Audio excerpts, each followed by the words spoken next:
Hello guys! Hello! This is for Aquarius. Aquarius, welcome dito sa aking channel. Kapalaran 888. Welcome guys!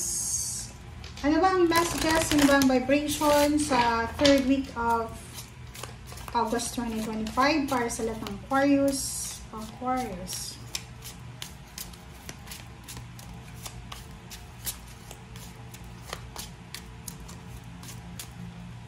Alright, so 3 cards tayo.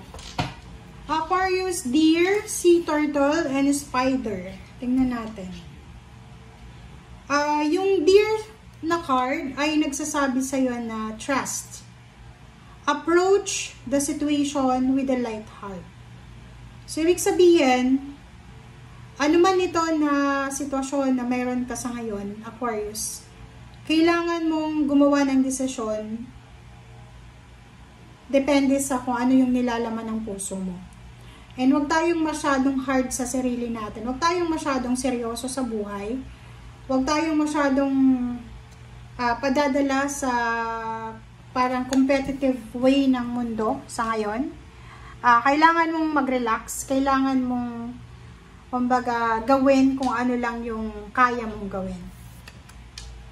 Sea Turtle, sinasabi ng baraha sa'yo na make conscious choices, approach the situation with a light heart. And Spider, dito sinasabi, tune into the energetic grids around you where you can send your energy for healing. OMG. So, yun. Sinasabi ng baraha sa'yo dito, huwag nating sayangin kung ano yung meron tayo sa ngayon. Like yung peace of mind mo. Okay? Halimbawa na may mga pagkakataon, Aquarius, na may mga triggers Like for example, may mga triggers. Kapamilya, katrabaho, kakilala, na parang matitrigger ka sa mga asal nila. Ang sabi sa'yo dito ng baraha, kailangan mong, kumbaga, kontrolin ang sarili. Kontrolin mo yung sarili mo, and para makaiwas sa gulo, para manatili pa rin yung peace of mind mo. Kasi, ang nakikita ko sa'yo dito, possible na may mga kapatid, kaibigan, yung magulang yun nag-aaway, yung magulang yun nagpaplano silang maghiwalay, kahit na medyo may edad na sila, senior citizen na, or kung ano man to na problema, or ano man to na sitwasyon na kinahaharap mo sa ngayon, sinasabi ng barahan na kalma lang, okay? Huwag masyadong padadala sa kung ano yung nangyayari sa ngayon. Alright, so first 2 cards natin is 10 of Swords and 6 of Swords. Sinasabi ng baraha sa'yo dito na ano man yung pinagdadaanan mo sa ngayon, Aquarius, lilipas din yan. Okay? Like, diba, sa sobrang dami ng pinagdaanan mo, diba, bumalik, naulit, pero naka-recover ka. So, yung 10 of Swords dito, sinasabi na lahat ng hirap, lahat ng sakit, lahat ng kalungkutan, lahat ng masasakit na nangyari sa buhay mo, natapos din siya dati, diba? So, matatapos din yan, kung ano man yan na-experience mo sa ngayon. Ay, yung 6 of Swords, sinasabi ng 6 of Swords dyan na huwag kang mag-alala kasi there's an opportunity na posibleng talagang makaalis ka totally dyan sa lugar na nasaan ka man ngayon. It's either there's unexpected travel, relocation. Nakikita ko sir dito may international or local. But there's a travel, there's a transformation na mangyayari sa buhay mo.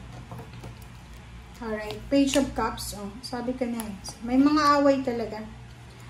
Pwedeng ikaw ay nasa malayong lugar. And makakatanggap ka ng balita na yung pamilya mo may mga kaaway. Or pwedeng sila mismo ang nag-aaway-away. Parang gano'n. So, mag-iingat ka. Mag-iingat ka kasi may 5 of Rods dito.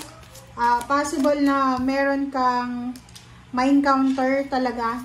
This week parang ang sensitive ng mga tao. Pwedeng may ma-encounter ka na problema. Pwedeng may ma-encounter ka na gulo. It's either gulo sa pamilya, gulo sa mag-asawa, may hiwalayan na pwedeng mangyari. Or pwedeng may balita na yun, pwedeng, yun na nga, pwedeng parents mo yan, siblings, or ano pa man. Or pwedeng kung ano man ang foundation mo. Ano ba ang foundation? Depende yan eh. Kung ang foundation mo family, pwedeng may mga balita na upheaval, parang problema sa pamilya. Pero kung foundation mo is relationship, like asawa, yung asawa mo, pwedeng magkaroon kayo ng gulo sa pamilya. Or pwedeng pera din, like trabaho, pwedeng mga unexpected na financial losses. Ang, like for example, nag-invest ka sa isang negosyo, parang nag-expect ka, umaasa ka na by the end of the year, makakatanggap ka na ng revenue, pero na-scam ka pala. So, yun, ang mga possibilities dito.